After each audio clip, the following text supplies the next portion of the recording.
जय मसीह की। प्रभु यीशु मसीह के नाम में फिर से आपका स्वागत है इस चैनल में। मैं आप लोग के लिए फिर से प्रभु का सुसमाचार लेकर आया हूँ और आपको इस चैनल में हिंदी बाइबल स्टडी जो प्रभु ने हमें अगुवाई किया और उसी अगुवाई के द्वारा मैं आप लोग के लिए एक नया टॉपिक में लेकर के प्रभु का वचन को लेकर आता हूँ और लेकर आया हूँ। तो मैं आपको धन्यवाद देना चाहता हूँ कि हमारे वीडियो को आप देख रहे हैं। तो आपको अच्छा लगता है तो आप इस चैनल को ज़रूर सब्सक्राइब करें।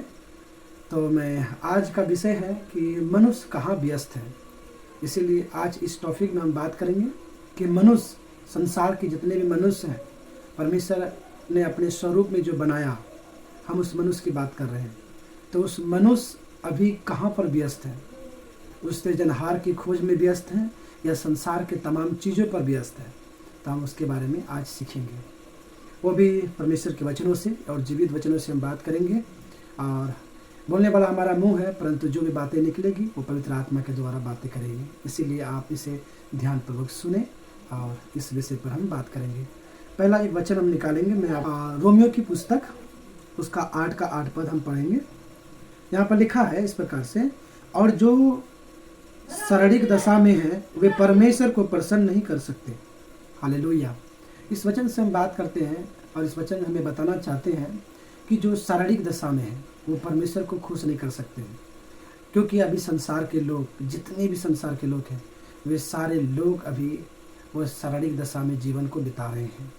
इस शारीरिक दशा एक ऐसा दशा है जो कि संसार के तमाम नियम को, संसार के तमाम चीज़ों को जो संसार करवाना चाहते हैं वो उसको अपने जीवन में लेकर चलते हैं। उसी को कहता है कि संसारिक दशा। इसीलिए अभी हम लोग इस वचन में हम पहला पॉइंट को देख सकते हैं कि मनुष्य कहाँ पर व्यस्त है, दुनिया के लोग कहाँ पर व्यस्त हैं।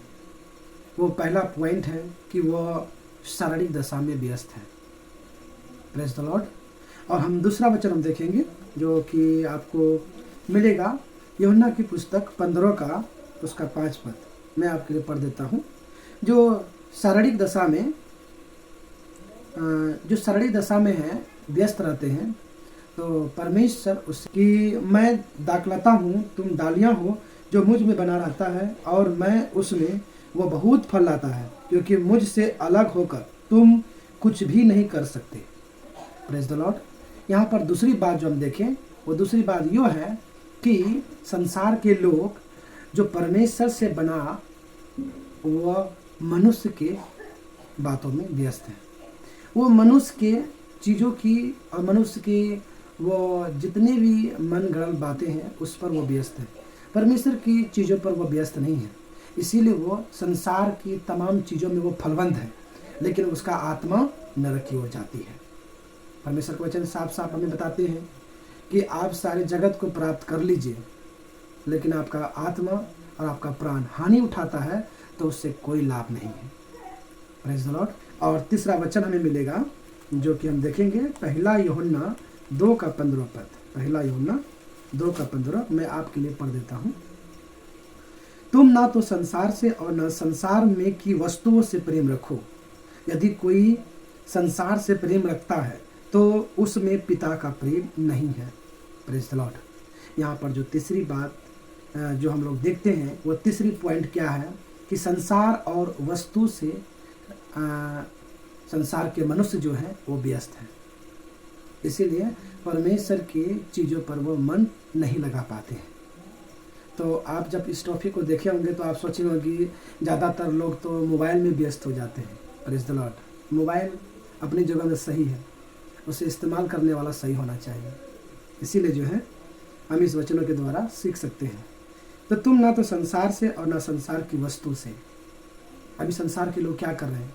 संसार से और संसार की वस्तुओं में बिजी हो गए हैं, व्यस्त हो गए हैं।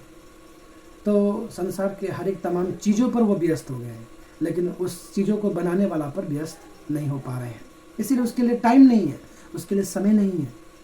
हम आपको एक उदाहरण बताना चाहते हैं, आप ध्यानपूर्वक सुनिएगा।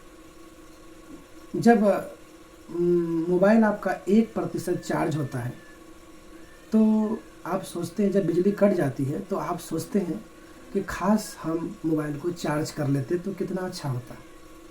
तो उसी प्रकार मनुष्य भी है, जब इस संसार को छोड़कर जाएंगे तो वो सोचेंगे कि खास हम परमेश्वर को जान लेते, थोड़ा सा हम परमेश्वर के वचनों पर व्यस्त हो जाते, लेकिन नहीं हुआ। इसीलिए संसार के मनुष्य अभी कहाँ पर व्यस्त हैं, अभी हम इस वचनों के द्वारा सीख रहे हैं। और तीसरी बात हम देखें कि संसार और उसकी वस्तुओं पर व्यस्त हो चुके हैं। चौथी बात हम देखेंगे जो कि हमें मिलता है होशे की पुस्तक 6 का 6 पद। क्योंकि मैं बलिदान से नहीं स्थिर प्रेम से ही से प्रसन्न होता हूँ, और होम बलियों से अधिक यह चाहता हूँ कि लोग परमेश्वर का ज्ञान रखें। Praise the Lord. ये चौथी बात है, अंतिम बात जो हम आज बातें किए कि मनुष्य कहाँ पर व्यस्त है। वो भी चौथी बात हमें यहाँ बताना चाहते हैं कि संसार के लोग तमाम चीज़ों के लिए, अपने आप को बचाने के लिए, अपने पापों को धोने के लिए अन्य चीज़ों की बलि चढ़ा रहे हैं। ये उचित नहीं है। परमेश्वर का वचन साफ साफ यहाँ पर हमें बता रहे हैं। मैं फिर से पढ़ देता हूँ। क्योंकि मैं बलिदान से नहीं, परमेश्वर का वचन कहता है मैं बलिदान से प्रसन्न नहीं होता हूँ। हमें अपना स्वयं आत्मा का बलिदान परमेश्वर को देनी चाहिए। संसार को बलिदान करके आत्मा को परमेश्वर के हवाले कर देनी चाहिए। Praise the Lord. इसीलिए यहाँ पर साफ साफ कहता है वह स्थिर प्रेम ही से प्रसन्न होता है, और होम बलि से अधिक यह चाहता हूँ कि लोग परमेश्वर का ज्ञान में व्यस्त हो जाए। Praise the Lord. ये चौथी बात जो हम देखें, चौथा पॉइंट है कि संसार के ज्ञान में संसार के लोग व्यस्त हो गए हैं। संसार के तमाम विधि विधान, नियम और बहुत सारी चीज़ें जो संसार का खुद का बनाया हुआ चीज़ें हैं, और संसार के लोग क्या हो गए हैं, उस पर व्यस्त हो गए। तो परमेश्वर का ज्ञान तो उसे दिखाई देगा नहीं, संसार का ज्ञान पर वो व्यस्त हो जाते हैं। तो हमें मालूम चल गया कि हम संसार के मनुष्य कहाँ पर व्यस्त हैं। इसीलिए आज हम 4 बातें बताएं, और आखिरी हम बताना चाहते हैं जो संसार पर व्यस्त हैं और जो नहीं हैं, उन दोनों के लिए एक वचन हम रखना चाहेंगे, उसके बाद हम समाप्त करेंगे। प्रकाशित वाक्य 3 का 5 पद में इस प्रकार से लिखा है, मैं आपने पढ़ता हूँ। जो जय पाए उसे इसी प्रकार श्वेत वस्त्र पहना जाएगा, और मैं उसका नाम जीवन की पुस्तक में से किसी रीति से ना काटूंगा, पर उसका नाम अपने पिता और उसके स्वर्गदूत के सामने मान लूँगा। Praise the Lord. जो संसार के चीज़ों पर व्यस्त हैं, जो शारीरिक दशा में व्यस्त हैं, जो मनुष्य का सारे नियम में व्यस्त हैं, तो परमेश्वर का वचन कहता है जो इन चीज़ों पर व्यस्त नहीं है, वो केवल परमेश्वर का ज्ञान पर, परमेश्वर पर निर्भर रहते हैं, तो परमेश्वर का वचन कहता है उसको श्वेत वस्त्र पहना जाएगा, और उसका नाम जीवन की पुस्तक में लिखा जाएगा, और उस परमेश्वर के सामने और उस स्वर्गदूत के सामने उसका नाम को मान लिया जाएगा कि ये मेरे परमेश्वर और प्रभु यीशु मसीह के पुत्र हैं। Praise the Lord. तो ये था आज का विषय। तो आपको अच्छा लगे तो इस ऐसे ही वचनों को सुनने के लिए और सीखने के लिए आप इस चैनल को सब्सक्राइब करें और बेल आइकन को दबाएं और हमें कमेंट करें, और परमेश्वर आप सबों को आशीष दे इस वचनों के द्वारा। सबको जय मसीह की।